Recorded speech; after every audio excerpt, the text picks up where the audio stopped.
Good evening, Catherine. Good evening, Luciana. How are you? Sorry we got to a late start. It was my Yeah, fault. that's okay. That's Um, okay. okay. How are you today? Today, I'm Thursday, good. I'm good. September 14th, 2023, episode 20, Divorce and Custody and Common Law Under God. Right, That's right. A a lot of painful, people, a painful area to discuss. very, very. Um, yeah. Um, just a quick prayer, Lord, just help guide us on this broadcast because we know that we wouldn't have to be talking about the consequences of divorce and allocating custody of children if it weren't for sin, if it weren't for covenant breaking. But there it is. And we know that Jesus even warned us that there would be, that um, when we don't honor marriage, then then God is going to judge those who break the covenant. And he also said, Moses permitted you to divorce your wives because your hearts were hard, but it was not this way from the beginning. We understand that, and yet we're in the world, and we have to deal with the pain of the innocent parties. So please help us. In Jesus' name, Jesus. amen. So, Okay. Um, right. I don't know that there's really much of anything that causes more pain that I've seen other than what goes with these endless divorces in the fake corporate system. This has become a real money making operation. And then let's remind everybody that the so-called divorce courts are not courts at all. They are private for profit corporations, and they're expanding all the time. Um, and they feed on the misery of the people that are exactly. going through the breakup of a And, family. and unfortunately, the misery of the children, they couldn't care less. Yes. They couldn't care No. less. It's all about money. It's bottom line is money. It's a Right. business. It's all about money. They don't care uh, about anything else. It's a shame. Now, now, wanted to address the fact that for those who appreciate what a hell on earth um, so-called family court can be, uh, we have if you anticipate it beforehand, you can make sure that you are not involving the corporate state in your business right from the beginning. And I encourage young people who are embarking on their married lives to consider uh, having only a covenant of matrimony under God and not participating in the corporate scheme of things, because that's what gets the ball rolling in the first place. Right. Now, I'm not saying we can't help you with common law after the damage has been done, but first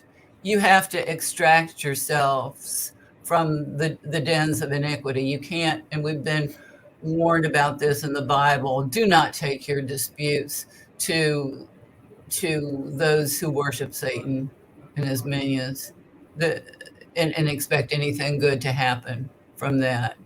So, but that's exactly what we're doing when we go down to the courthouse and get a marriage, put our very valuable signatures on documents, um,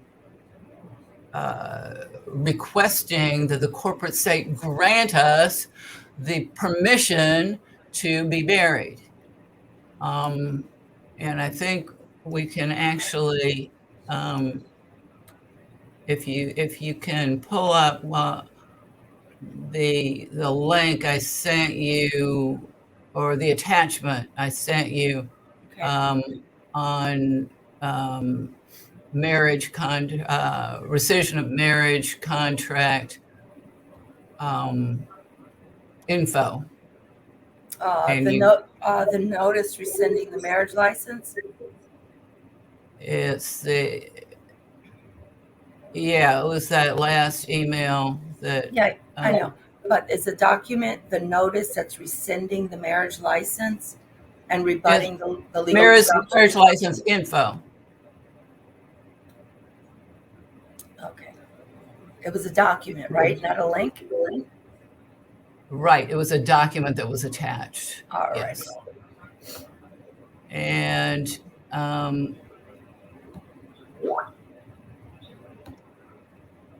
okay, is this the one? let me look. That's the one. I'm not sure. What's the name of it? If you scroll down, I think that's the notice that we do to undo it. But there's another one. Mm-hmm. Is the title of the document, does it have info at the end? At the bottom? The title of the document should have .info. If you keep scrolling down, I can see if it is or not. I think this is just the rescission document. Oh, this is the affidavit one. Yeah.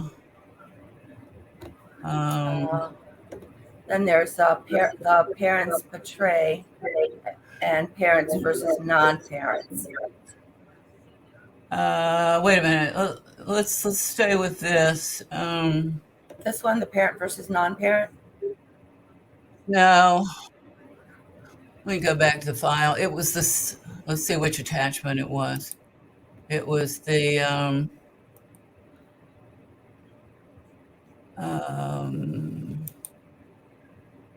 it was the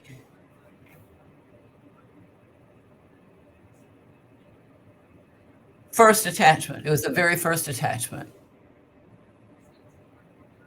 Okay, because they're now renamed. Hold on. Okay, then it has to be this. This is the one that ended. This is the one that ended in info. Yes, that's the one. Okay. And then you scroll down about, I don't know, 6 or 7 pages into that. Mm-hmm. And there's actually a diagram. And it's my understanding is that the one? Is this the one? Yes, that's it. Okay. And I think we've done this before, haven't we? I believe we have. Yeah. Okay. And I understand that it's in a government office there, and I'm forgetting which one it is right now, but they consider the corporate state to be, as you see, the primary party. Wow! Really? Right. And look where God is. Yeah, wow. And that's a dotted line, not a solid line. Wow. So they just begrudgingly, And where is this diagram from? This is from the records of it's not the trademark and patent and trademark. I think it is maybe the Patent and Trademark Office. I think it's one of those in the District of Columbia Corporation. This is there's some discussion here of the explanation that was given by a corporate employee about why do we need to have a marriage license? Why do we need permission from the corporate state? Of course, at that time, the people asking the question didn't know it was the corporate state. But why does the government have to give us permission to be married? And they said, and I'm just reading what it says here. and Yes. that it's looked upon as a privileged business enterprise. Mm-hmm. Wow. Right. Of course, they Not, think that they need to be involved in all your business, but yeah. particularly this business. Wow. Well, they see it as a business, not a covenant under God. Yeah. Um, Business contract, you know. it's under this marriage license is real truth. I'm sure that's been scrubbed off the internet since I copied and pasted it. Yeah. So what this, yeah, this was a based on an interview with somebody at the License Bureau at Maricopa County Superior Court. Um, and as you indicate, Luciana, it's the licensing is the same everywhere, and it's for it's because the marriage is considered to be a business concern, and so business, of course, concerns them. They think, um, and so that's why they have the dotted line. If the husband and wife wish to include God as a party. Wow. But the state's marriage license is strictly secular. The official, the public servant, in other words, said, and that's why the dotted line, because any mention of God is seen as irrelevant, even meaningless. The state is the principal or dominant party. So when they get your signature or both of your signatures on this, then that they infer that authorizes them to administer the marital property and anything that the business produces, including biological property. So if you don't ever want the corporate state to be administering your children, you want to rescind the legal effect of this document and that you signed. And yes, it was extracted by fraud because for the most part, you're not told what these presumptions are that they create. But if you want to go to the other document, the notice document, then that The notice of rescinding this one, Catherine. yes. Okay. Then you are, and if anybody wants that, we in a copy and pastable form. But please, make sure you understand what you're doing and why you're doing it. The purpose of a lot of these, what are called status documents, is to correct any misimpression you gave by your signature. If you hadn't given your signature, this wouldn't be necessary. But most of us have been pressured into giving our signatures without being told firsthand what that's going to mean. And and then you want to serve the people that have the records so that they know that the record that you're rescinding the legal effect of those records. So oftentimes it's the county probate court. It could be other entities as well.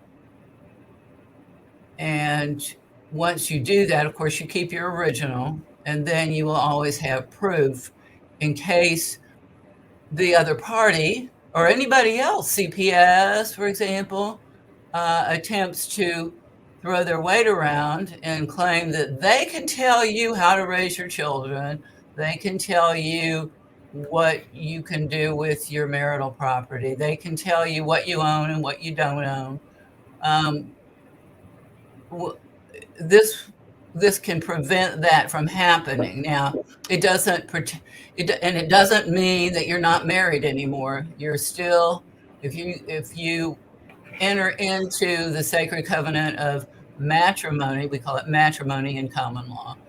under God, it's a contract. It's lawfully, legally binding. Just because their fake corporate tribunals can't administer it doesn't make it any less binding. So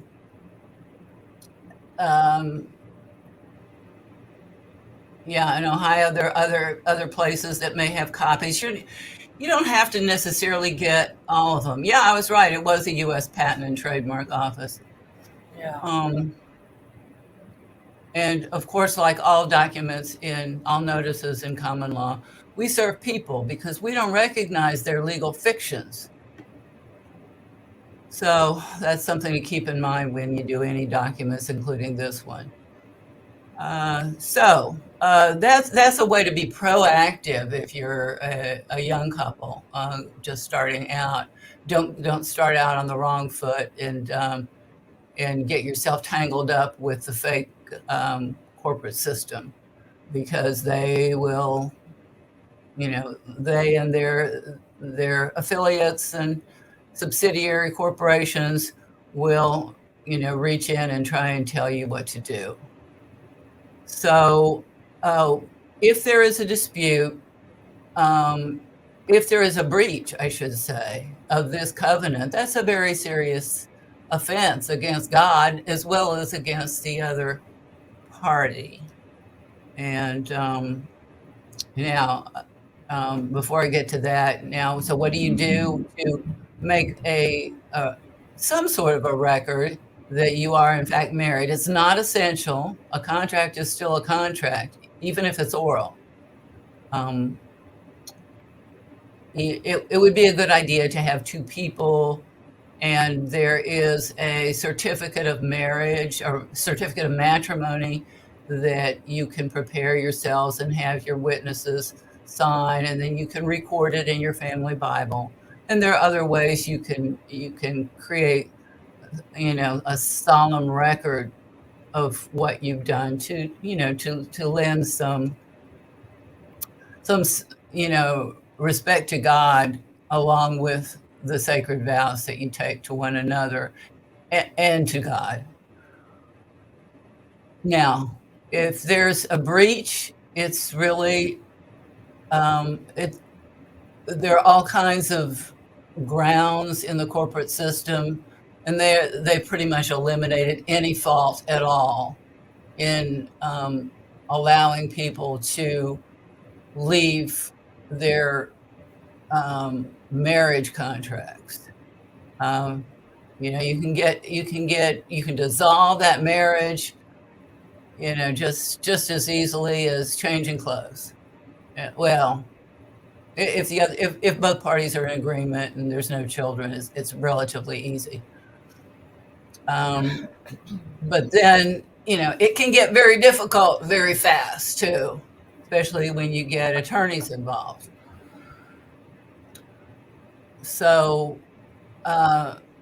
if you don't want to go down that road, there's nothing to prevent you from entering into another covenant in which the party who has breached the covenant acknowledges, yes, I was in breach. And I would suggest that you serve notice on the other party if the other party has breached the covenant in ways that the Bible recognizes as breaching that covenant, which would be, I think, limited to cruelty and adultery.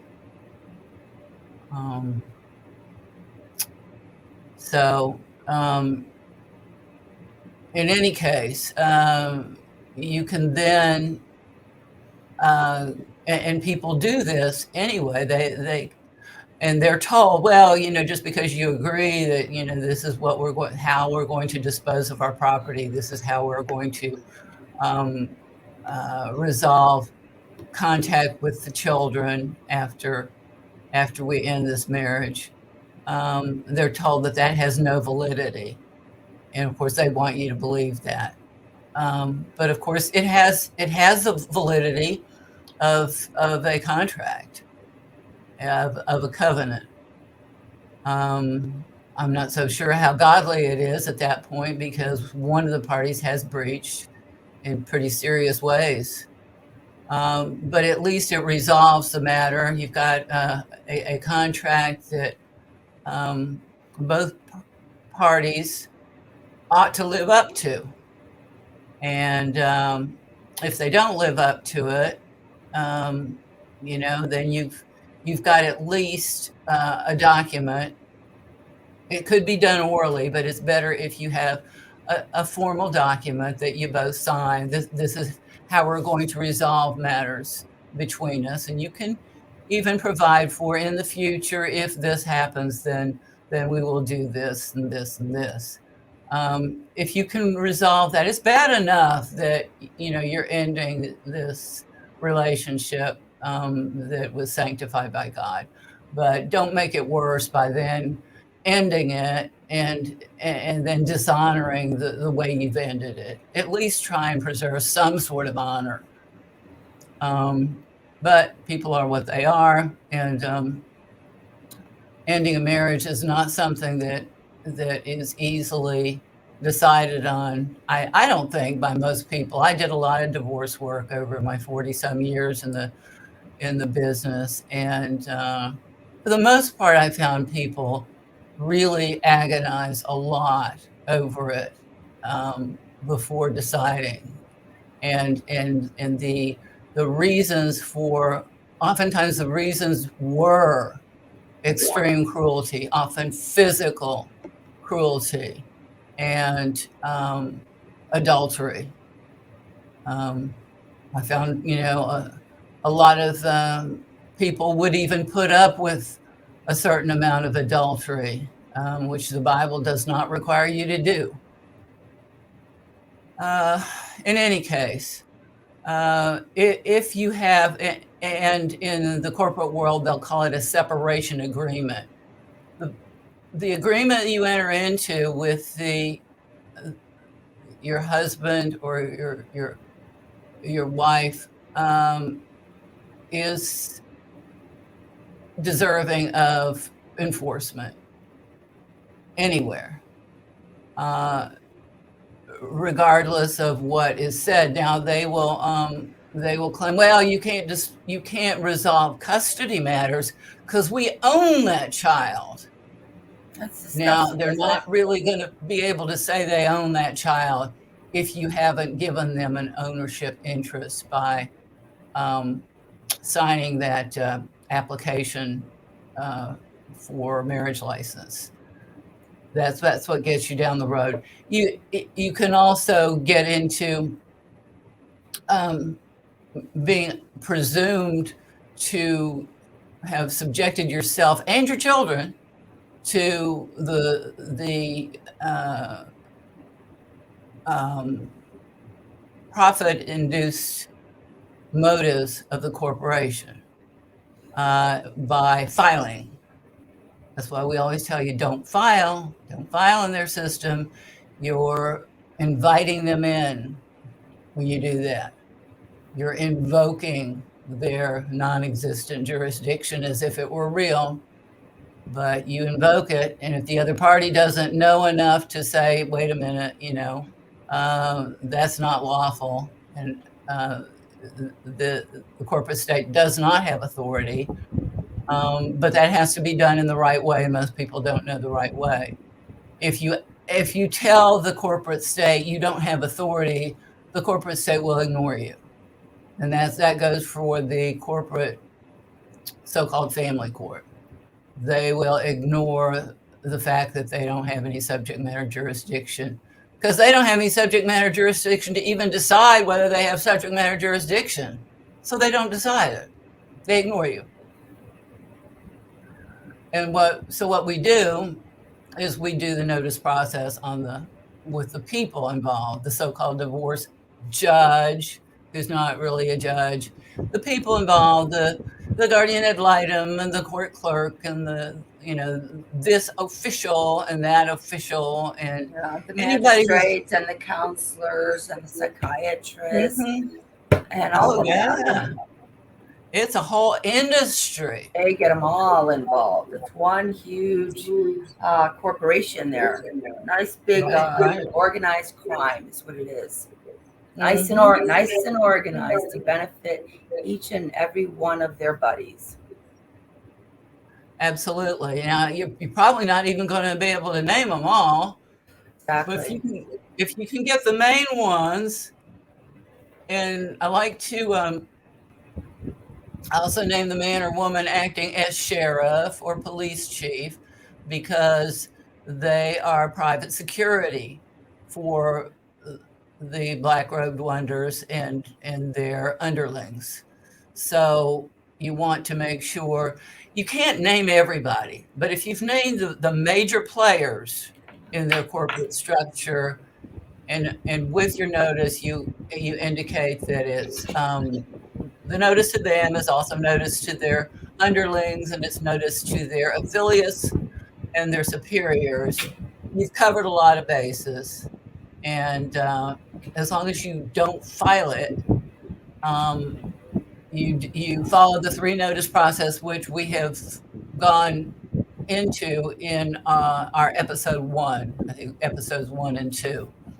And you can also see specifically the 3 notice process if you go to our docket page on www.occr2021.com, the website for the Ohio Circuit Court of Record, which is, as far as I know, Ohio's only common law court. This is the court of record. There are no courts of record in the corporate system. They can't have a court of record because they don't administer common law. They might administer some kind of a perversion of common law. They do that, but they don't administer common law. They administer statutes and codes. Common law, as they admit it to be, is what the people say it is, and it's godly if the people are following as closely as they're able to the Word of God. So I'd like to just take a look at. First of all, I think a lot of custody controversy can be avoided at the time of the marital separation and later, just by doing a separation, what the system calls a separation agreement. You can end your marriage that way. You can end the marriage, and you can resolve.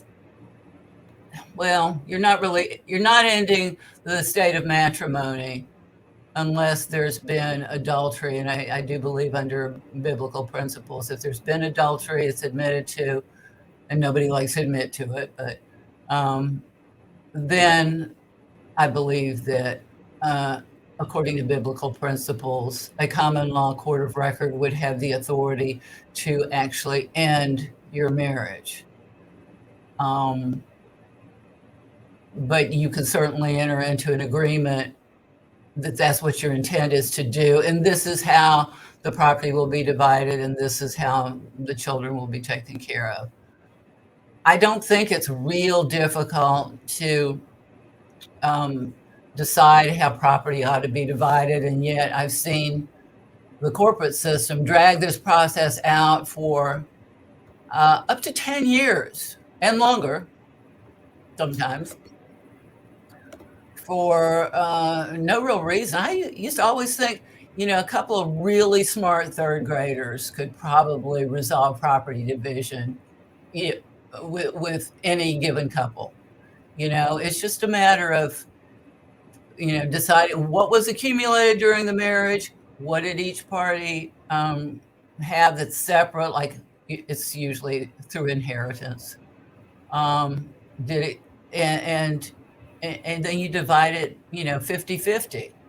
As far as personal items, one rule of thumb that can resolve issues, and I actually learned this from some people in the system, and that is you make a list, her list, his list, and and then you have a consolidated list of all the personal stuff, and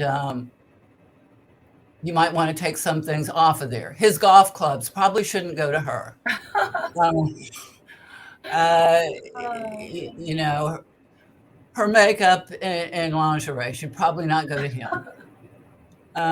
So you take some of those things that are pretty obvious off the list. Other things that are going to be in controversy, you leave on the list, and then you just go one at a time. You pick something, you take the first thing on the list, and it'll have a value. So each party puts a value on that, because you want to get credit for a $50 item is not going to be balanced out by a $500 item. But you want to put a fair value on, because if you get the $500 item and your husband has put it down as a $50 item, or vice versa, you want to be fair about it. It's in your interest to be fair about it, because you're picking this stuff at random. You make a selection off the list, then he makes a selection off the list. You make a selection off the list, he makes a selection off the list. It can be done at random, or it can be done deliberately. You can actually see which items you're taking, so that and you flip a coin as to who goes first. It would be great though if this was all done before, in the beginning of a marriage, Uh-huh. But people do that, they have prenups. So, it's a way of making it fair and giving people a way of not being greedy, that they'll be penalized for being greedy. So, property division should not be the nightmare it has become. What could be difficult is custody. I've always believed in the system, and of course I'm strongly influenced by the system, because that's what I did. But for the most part, during the ongoing matrimony, when the people were living together, getting along, sort of, they had some sort of a working agreement as to who was taking care of the child. And so that's apparently what they wanted to do. That's what they were doing. So I think there should be a strong presumption that that's the way it should continue. The way the parties agreed to have it before should continue. Now, I've heard, and I'm not disputing this, but, women married to men who will not work, and they will go out and work, and he takes care of the child while she works. Now, then he gets to claim, I'm the caregiver parent. But and this sounds sexist, but this is how it usually is.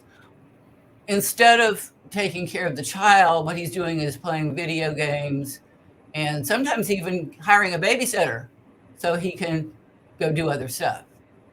But he wants credit later for taking care of the child while she worked, so that he can get the child. And it's all in a bid for reducing child support, which I am not in agreement to the Title 4D stuff. I mean, obviously that's. I remember a time when people agreed on what was a fair amount of child support, and that was part of their separation agreement. They knew their situation, and they put it in a written form. There was no child support enforcement agency. there, he paid her usually. That's how it was. She kept track of it. He kept track of it. She gave him receipts. And, if you have any business sense at all, you'll keep your receipts. And there was not a big dispute over how much was in arrears. And nobody else was getting a piece of it the way they do now. And I think we've all heard the horror stories of how child support enforcement is collecting all kinds of stuff, all kinds of child support, and the child never gets any of it. And the one who's taking care of the child most of the time is not getting any part of it. It didn't used to be a nightmare like that. and if we eliminated the corporate corruption of this process by stepping away from their system, it wouldn't have to be there again. Right. So, yeah, child support used to be very much a non-issue. It really, until the corporate state stepped in, then it became a big deal, very big deal. Involved loss of liberty of the child support payor. It's a nightmare. It is a nightmare now. So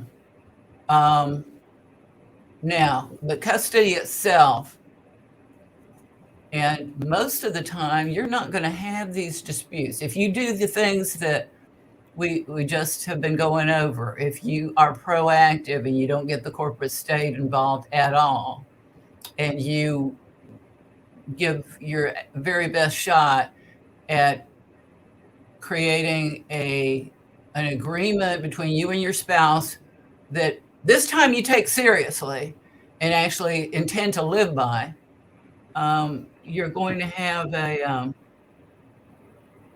a less of a chance of having a custody dispute.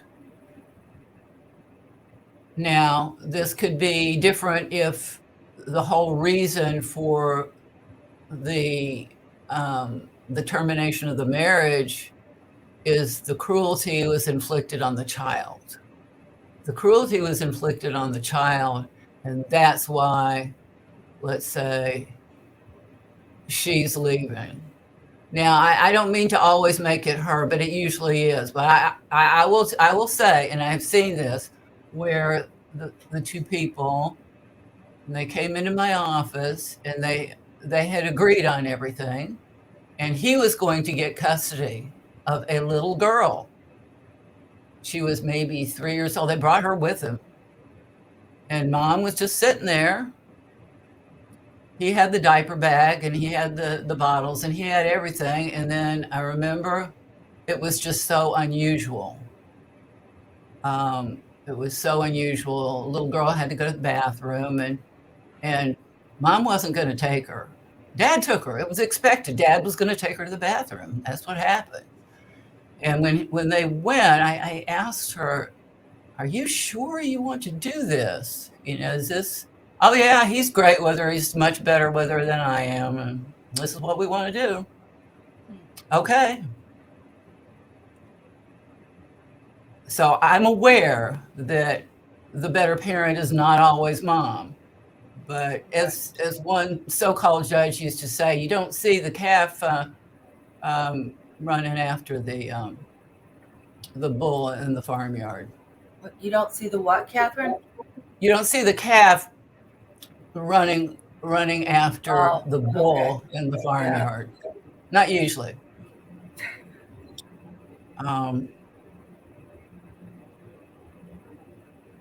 So now, that said, all of that said, I think disagreements about custody should be minimized. Should be, if you've done the other stuff first, and you haven't foolishly married somebody who's just this horrible abuser. you're probably not going to have a custody dispute. But if you do, I don't have a problem with taking clues, taking hints from what the corporate state has enacted for its rules of resolving custody disputes, if it would only adhere to those, which of course it doesn't. But No, it does not. if we can take a look at what Ohio does, or I should say not Ohio, but state of Ohio, the corporation has done, and they've had this statute on the books for 20, 30 years, I think, something like that. And it is Ohio Revised Code section 3109.04. Are you able to pull that up, Luciana? Is this it here? It was. Yeah. Can you see it on the screen? Yes. I don't see 3109.04 yet, but if you'll scroll down a little bit, yeah, the actual language of it. Okay.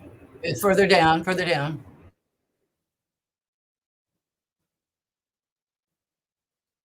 Can you get it to come up? Oh, you probably, yeah, keep scrolling down. Can you hear me?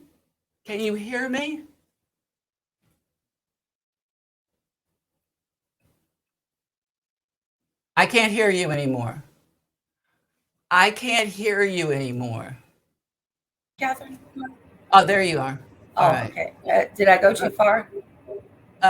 No, I go down to capital F, subsection capital F, and that will be,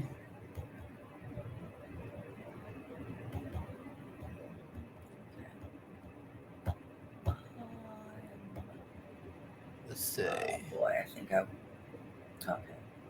Hold on. Sorry. That's okay. Yeah, I'm having a little trouble finding it too. Right here, F. Capital F. Let me see. It's on the screen. Yeah, let me get back into it.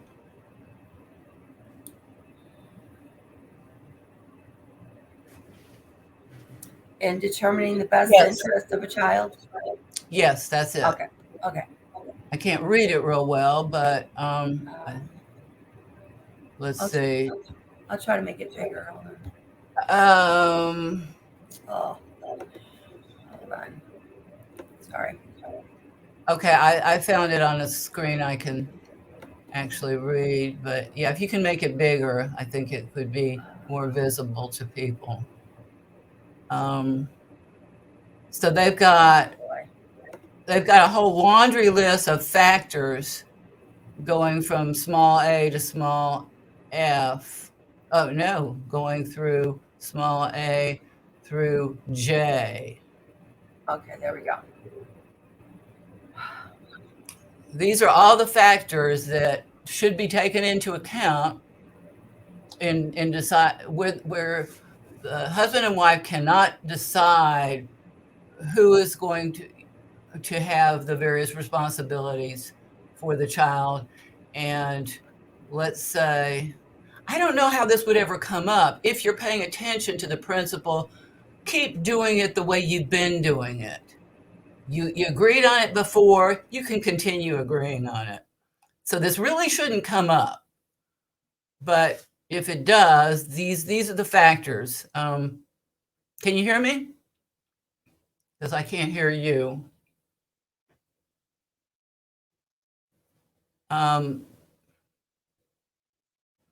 Well, I'll get back into the screen.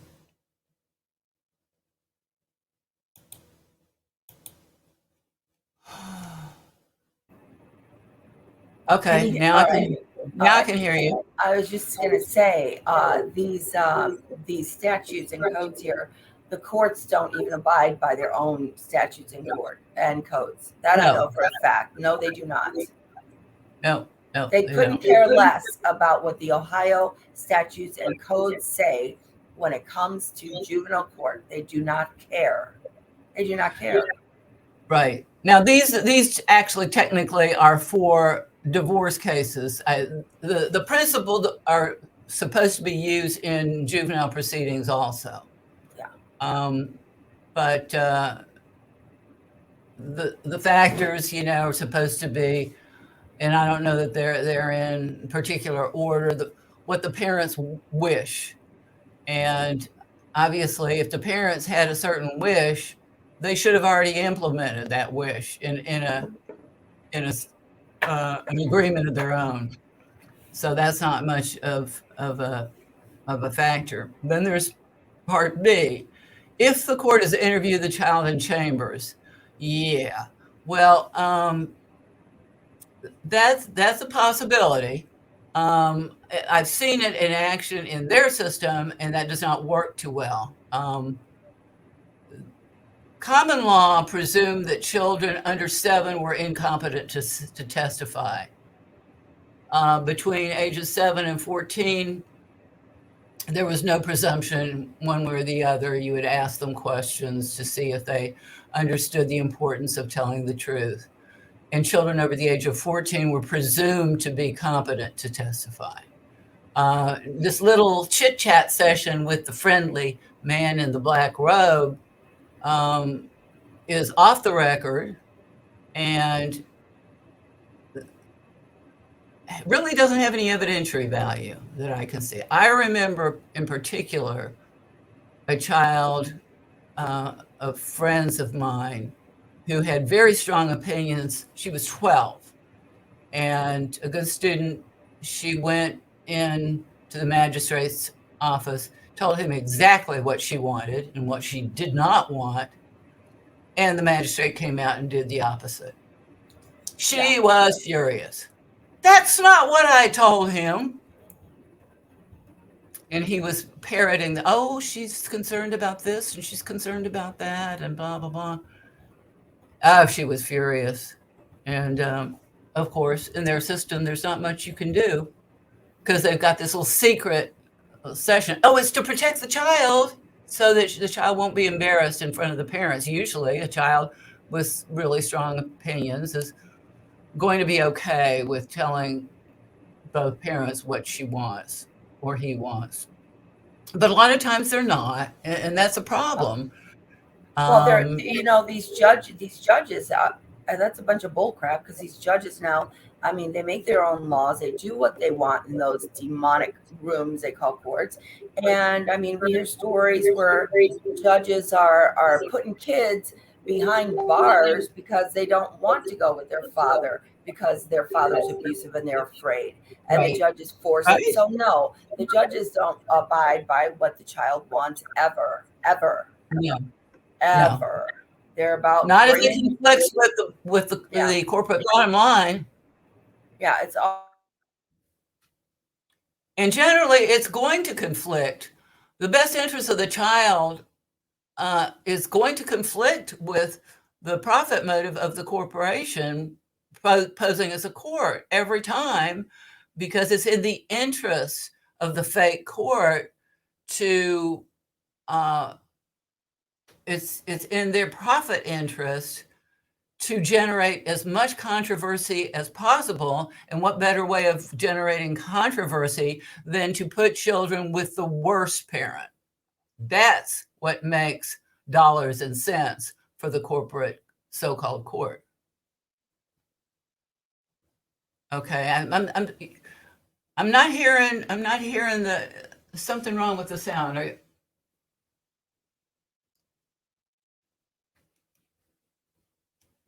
All right, can you hear me? Can you hear me? In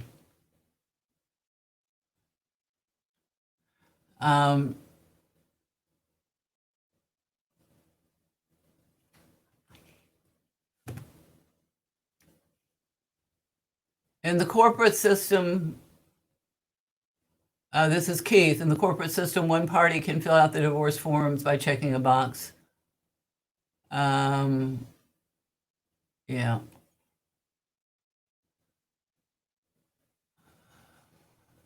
Sound.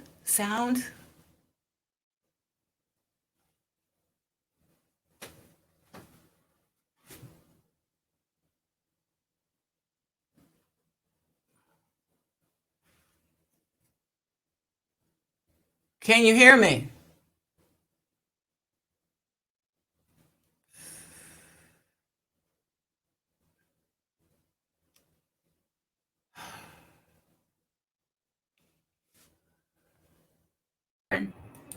Are you there? Yeah. We blanked out for a while. I know. Yeah. I don't know what happened. That's the first time that's ever happened, I think. This is the third time this broadcast. Well, not that bad. On No, this it's not broadcast, bad as yeah. that. Yeah. I think we know why. I think we know why. Um, Yeah.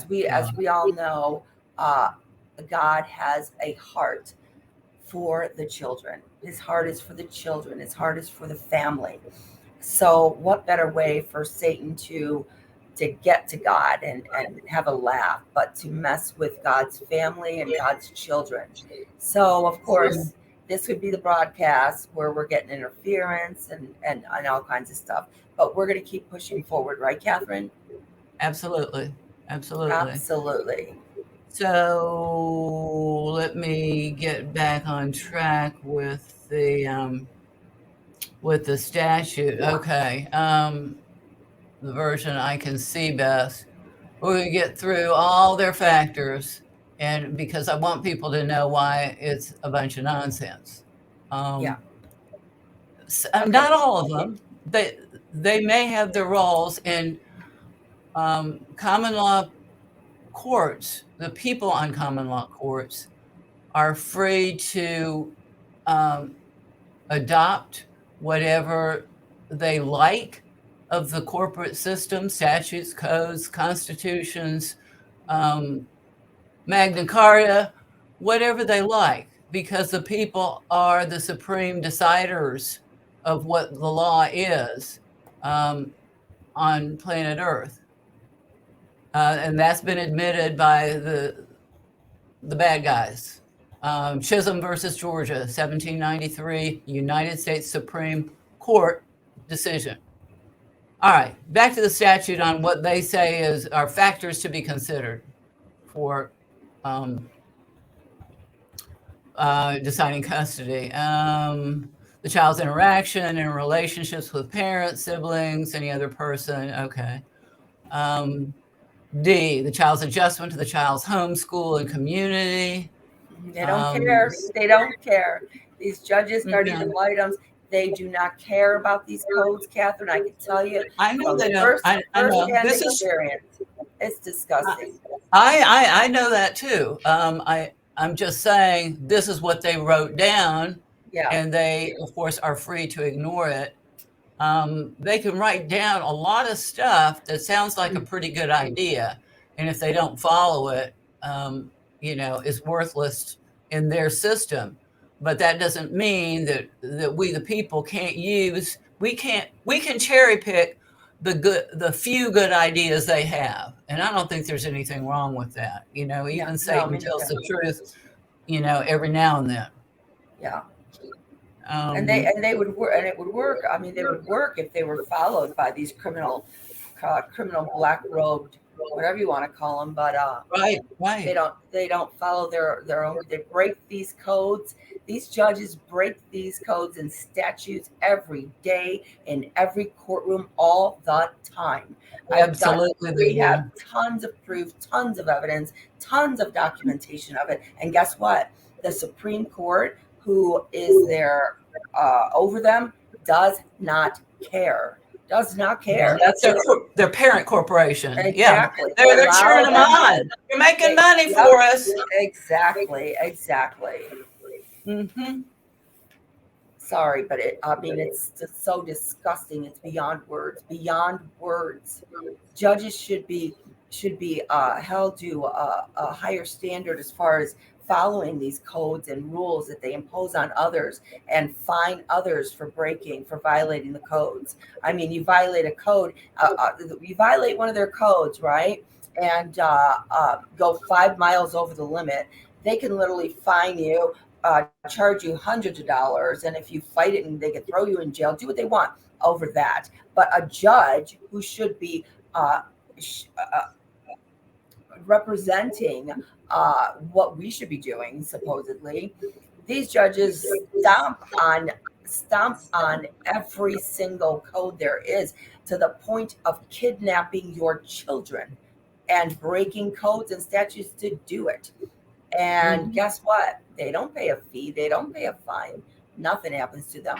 Maybe not in their system. That's why we have to take them out of their system. Right. Exactly.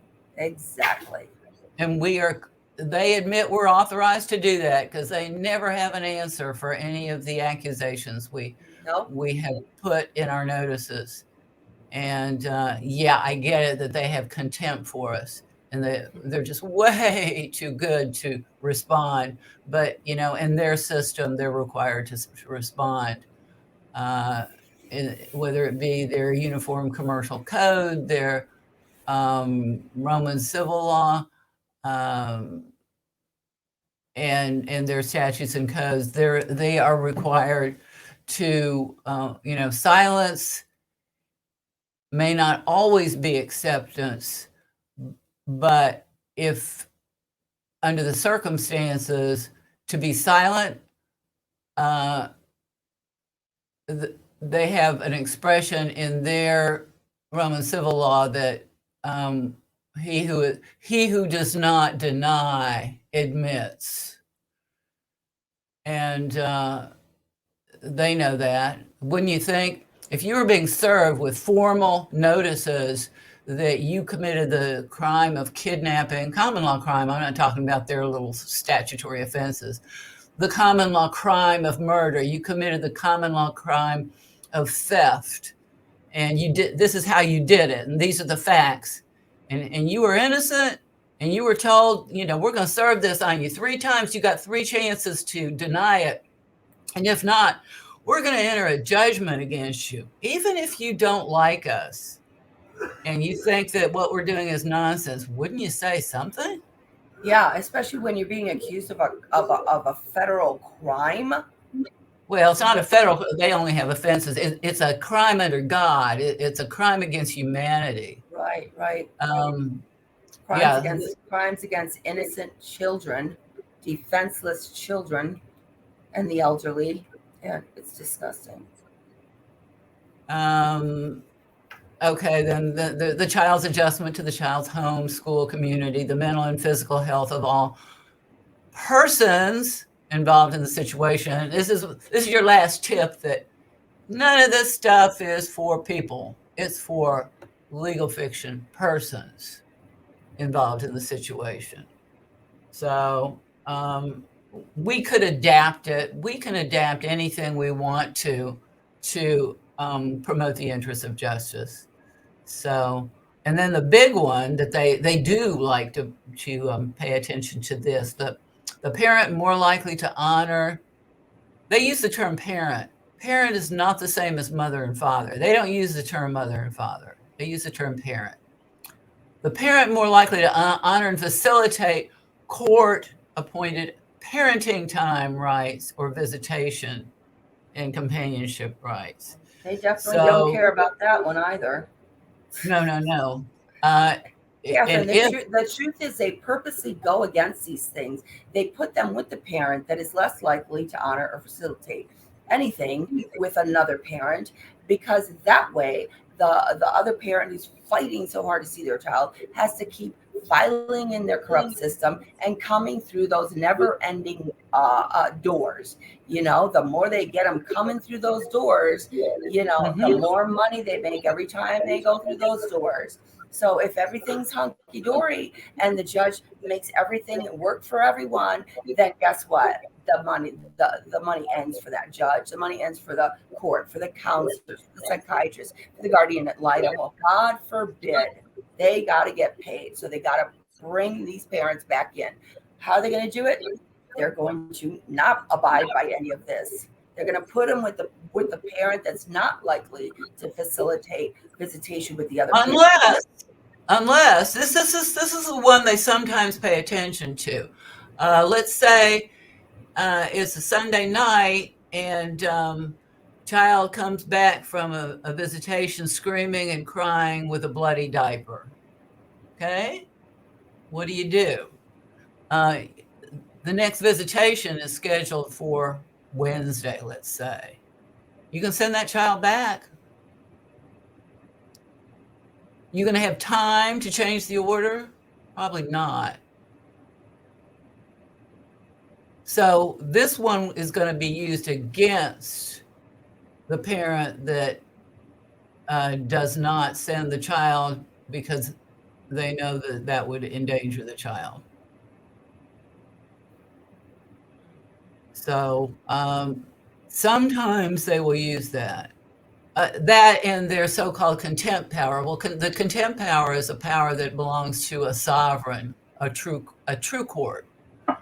They aren't sovereign. They don't have true courts, but they pretend that they do. And then the big one that they also ignore is whether either parent or a member of the parent's household has been convicted of or pled guilty to a criminal offense. See, it sounds good. We don't want to put children with violent people. Right. You have to have been convicted of it or pled guilty to it, a criminal offense in their world that resulted in a child being an abused child or a neglected child. And what that means is some other fake corporate tribunal said that as a result of that criminal offense, the child became an abused or neglected child. Only then will the violence of one of the parents make a difference, according to subsection H here. So, and then I willfully denying the other parent's right to parenting time only in accordance with an order of the so-called court. And whether either parent has established a residence, of course, is only for persons, or is planning to. You ever talked about it? Residence outside of this state, meaning the corporate state, then you can be punished by taking your child away for that also. God forbid you remove the money-making machine out of their state. Mm-hmm. Now, that does not mean that when they say state, it's not clear what they mean. They're not like, this is for state of Ohio. State of Ohio is not the land. It's just this piece of paper, legal fiction. So we're not talking about taking a child to Timbuktu, so for the purpose of keeping the other parent from being able to see the child. No, they don't want you taking the child out of their corporate authority, I think is what they're saying. So, let me see if there's anything else I wanted to make sure to cover. Is there anything that anybody is commenting on? Oh yeah, I did want to bring in how this authority over family was not always this way. This originated with the authority over slave families, and there was a certain they wanted to regulate who would marry who. They wanted to regulate the breeding of their slaves. And then they started extending it. And one of the ways that they extended it was by using the concept of parens patriae. And I think there's a link Yeah. to the parens patriae. The PDF that you sent, I have that. Yes. Okay. Hold on just a second.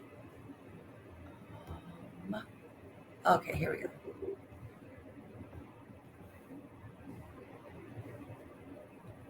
It's coming along. Okay, yeah, parens patriae.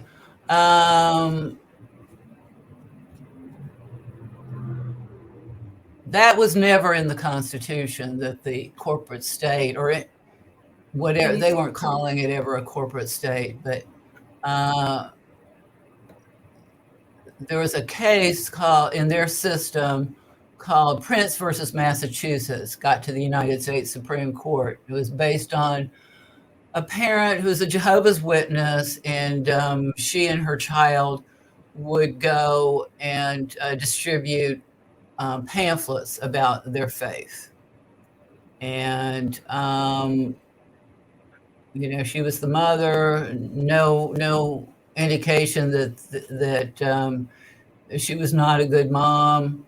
But the corporate state decided that they did not want this going on. And they came up with, they chose this case, which is kind of strange. You would think that they wouldn't choose a case that also involved First Amendment protected rights to freedom of religion, but they did. And they sneak it in like they like to do. They didn't, if I recall the decision, the corporate state of or Commonwealth of Massachusetts, which is a corporation, had decided they were going to take control over this situation. It was not good for this child to be distributing literature for the family's religion. And they would say, on the one hand, there's this earnest claim for freedom of conscience and religious practice, and the parent's claim to authority in her own household and the rearing of her children. But then against these are the sacred private interests, basic in a democracy. They seem to have forgotten it was a republic. Stand in the interest of society to protect the welfare of children, and the state's assertion of authority to that end made here in a manner conceded valid, if only secular things were involved. And they go on and on and on about it, and they mention some of the other decisions that they partook of that were leading up to this. And there was another one, Pierce versus Society of Sisters, and I don't know what year that was, but that there was always this conflict about the child has a right to receive a public education. In other words, they're secular indoctrination centers. And there are other decisions, Meyer versus Nebraska, the children's right to receive teaching in languages other than the nation's common tongue were guarded against state's encroachment.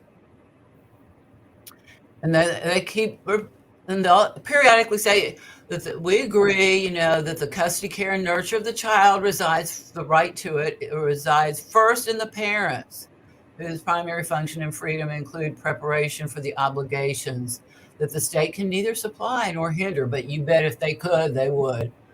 They do. Oh, they do all the time. Right. They hinder all the time. They weren't quite ready in 1944 to go that far, but they were inching their way up. That's what they do. It's gradualism.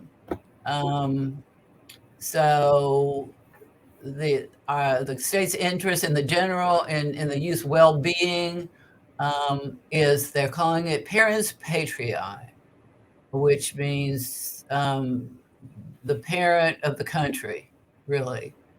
And they say, well, see, you've accepted parens patriae in one form or another already, because parens patriae enables us to restrict the parent's control by requiring school attendance, regulating child labor. That was real popular. It makes sense. Child labor. That doesn't sound good. We need the corporate state to step in. They always have a good reason at first. Like, well, every year there's X number of deaths because of anaphylactic shock caused by bumblebee stings. We need to kill the bumblebees, right? That's the kind of mentality they have.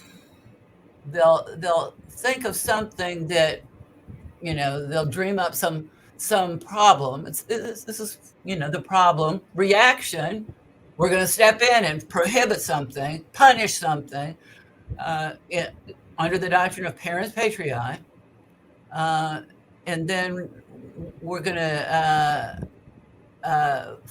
provide the solution, and we're going to diagnose it and then solve it, whether you like it or not. So that's what they're using like crazy in the corporate family courts in custody decisions. They're using this concept of parens patriae that is found nowhere in either of the constitutions, the 1781 or the 1787 Constitution. It was just something that was dreamed up by one of these black-robed wonders in 1944, and this is the case that did it. Prince versus Massachusetts. So, well, Catherine, we would think there would be some more recent cases, would you not, that where it's the other way around, where it's not the parent practicing religion, which is exposing their community or the child to some communicable disease because their religious exemption, whatever, to compulsory vaccination. Now, what about cases where? What about where the state has forced the child to be, jabbed in order to attend the school that they're forcing them to attend, and then the child dies because of that jab? Now, they'll use their cost-benefit analysis. Well, you win some, you lose some. There's a cost to everything. Yeah, the cost should not be a child. But they don't care. Of course not. Of course not. They have a reason for everything. That it's the greater good. That's the reason that they're giving. There might be lots of harm that happens because we did this, but the greater good says we should do it. And that's always how it comes out. With the child distributing leaflets for her religion, religion's a very, controversial matter, and people might get upset and the child might get hurt. That was the rationale. They always have something. This might happen, and then this might happen, and then this might happen, so we got to do this.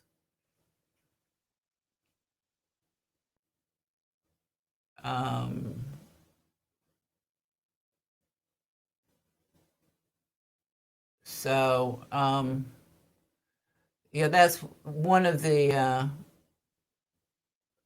big ones. And another, can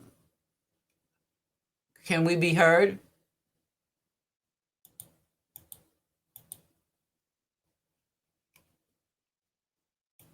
Can you hear me?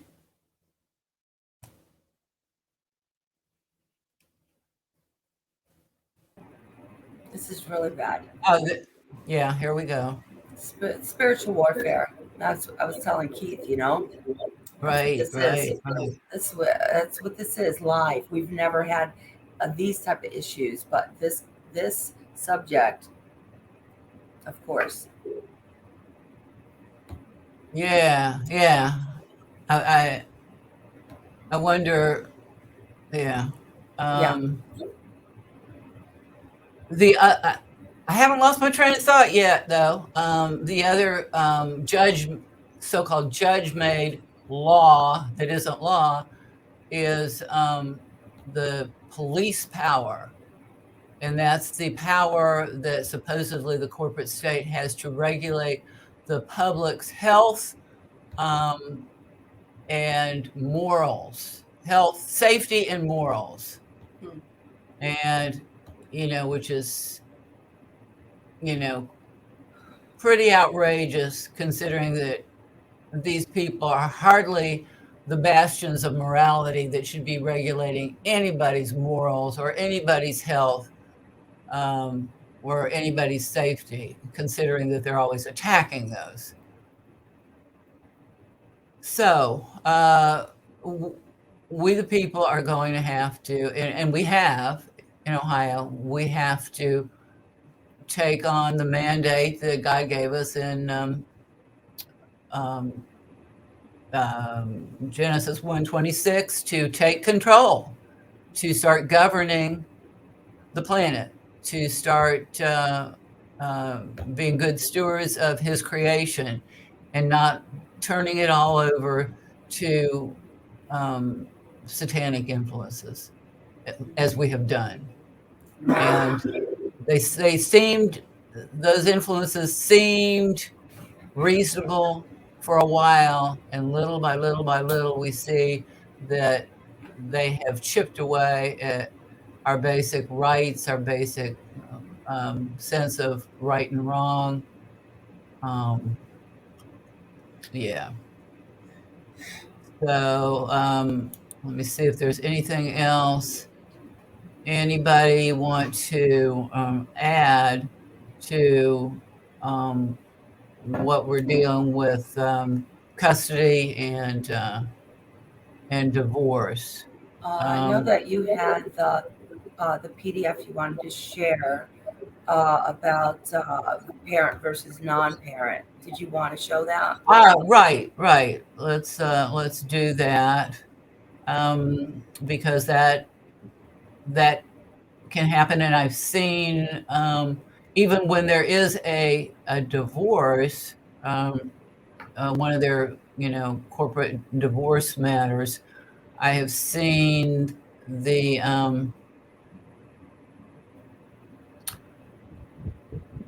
let me see. We'll get into how this has to do with the case of Lily, yeah, on another show. But yeah. Right. Okay. Generally speaking, if a parent has delegated parent duties to a non-parent, particularly a family member, and the parent who delegated those duties was fit, then that the non-parent is considered to be entitled to be a custody claimant. And I don't know, I gotta find that in a way I can read it. But yeah, that's a whole other concept. What does it mean to be not a fit parent, and who gets to decide? That's the big issue. Who gets to decide who is fit and who is not fit, and who gets to jump in and change an arrangement that is working for a child.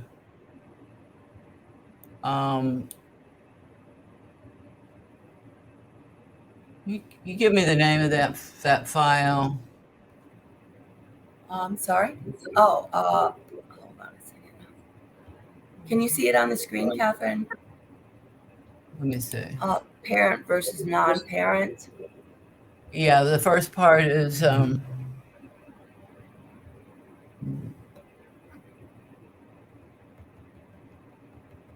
Yeah, that's part of it. I'll just have to keep looking. I don't see the first part. Parent versus there used to be a yeah, okay, I found it.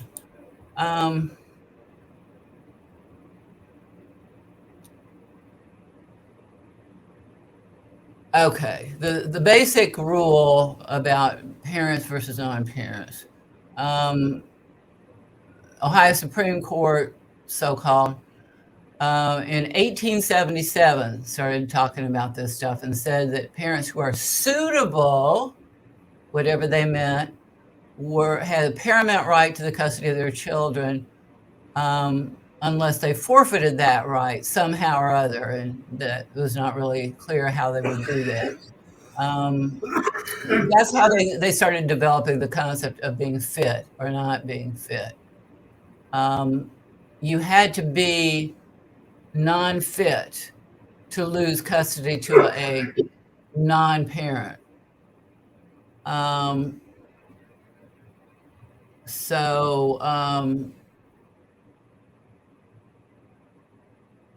And originally there was a presumption that the mother was there was a maternal preference. And that gave way to the best interests of the child presumption. And that could mean anything. Right.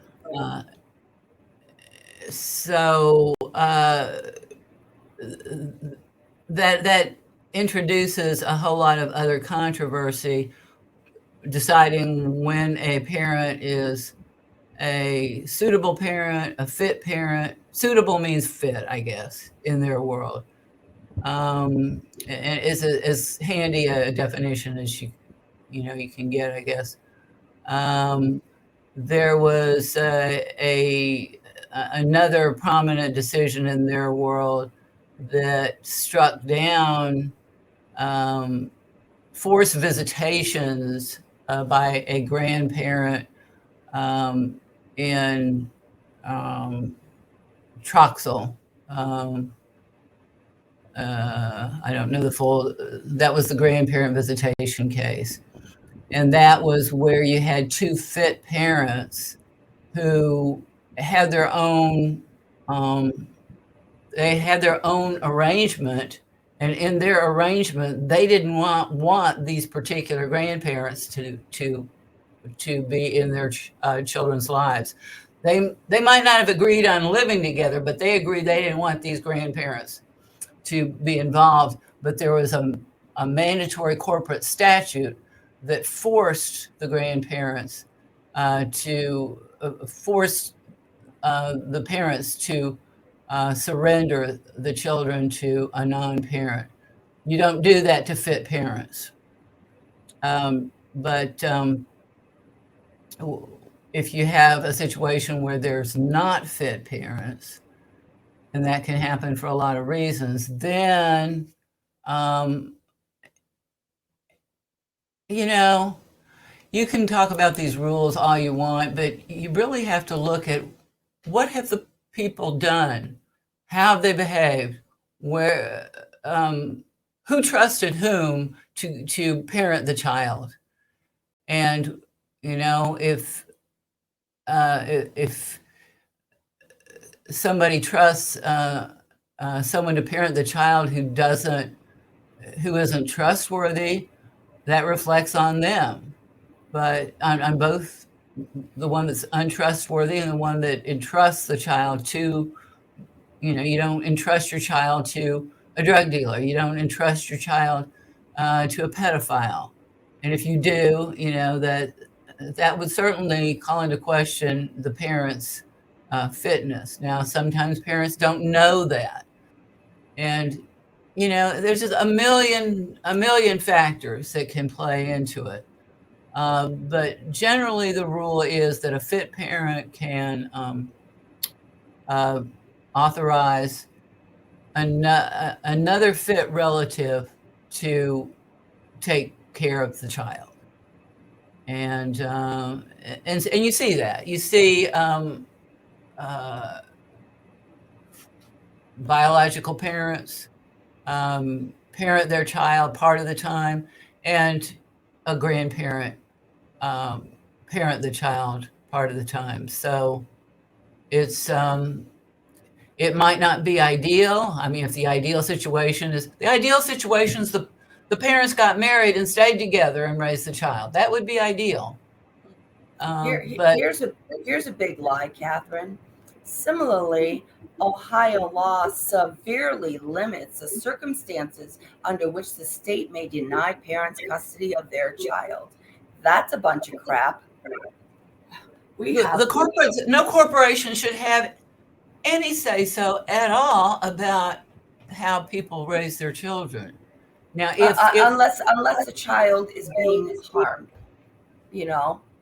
I mean, that shouldn't be up to the court. Even so, the corporate state has no interest in charging. The corporate state is there to make a profit. They're not there to prosecute criminals. We, the people, have got to if we don't like criminal activity, we better do something about it, because we certainly cannot count on the corporate state to do it, and the corporate state doesn't have the authority to do it. And it's foolish for us to expect them to do anything. Now, every now and then, they'll act like they're going to prosecute some violent activity. But for the most part, they get it wrong when they do so. And they leave unprosecuted a lot of really horrible stuff. Usually they're horrible crimes committed by their own people. We cannot count on the corporate state. And in fact, they have no duty to protect us against crime. It's not their job. It's like, I might be entitled to order shrimp scampi tonight, but if I go to McDonald's, I won't get it. No matter how much I pound my fists on the counter, they don't have it. It's not on the menu. And dealing with protecting any of us from anything is not on the menu for the corporate state. What's on their menu is making money out of their criminal operations. That's on their menu. And to the degree that the people, are involved in that, we've got to get busy and prosecute them in the ways that historically we're entitled to do. And that means the People's Grand Jury. That's been in operation for some 900 years, and we can and must bring it back. I don't know. We can talk about some of their case law, but it's really hard to draw any firm conclusions from what they say in their case law, and they have many exceptions to it, and it's but we didn't really mean that to apply to this situation, and there's or yes, we said that, but that was dicta. When they say, oh, it was dicta, it wasn't necessary for the decision, so we don't really mean it. Sure. Yeah, there are so many exceptions. You can't rely on anything they say, Exactly. So that's where we're at.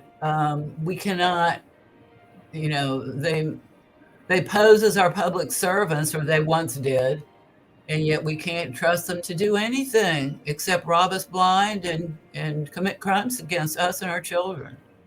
We, the people, have authority to enforce contracts, award damages, prosecute crime, and do all the things that traditionally common law people have done since back in the days of King George, even before the Revolution. So I want to to close with one word too, that's encouraging. There was a study done in 1961 called the Milgram experiment, and it was done after World War II, apparently for the purpose of telling us that people are just blindly stupid and will obey whatever someone in authority tells them to do. And I discovered recently, and we'll do a broadcast on this, or I'll post about it, that the study was rigged.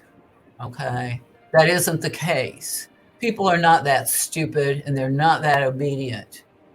There are people who are, but let's don't lose complete faith in our fellow man. God didn't make junk, and when we're true to our godly natures, we can do great things, and we can even tackle these terrible issues that we have facing us.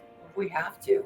We have to, for the sake of our Yes. children, of our grandchildren, and for the sake of so many others that that will more than likely meet these same atrocities that so many of us have already. And I encourage people, It's coming. you're not by joining with us, you are not risking anything. When you join their fate tribunals, you're risking a lot. People who join us make themselves safer when they understand what they're doing and they extract themselves from the system. They are making themselves safer. You go along to get along, you're going to make yourself a target. That's how you get harmed. Don't let anybody fool you on that. And that's coming from a 40-year-old seasoned attorney, a seasoned Ohio attorney who resigned. So I think that speaks volumes.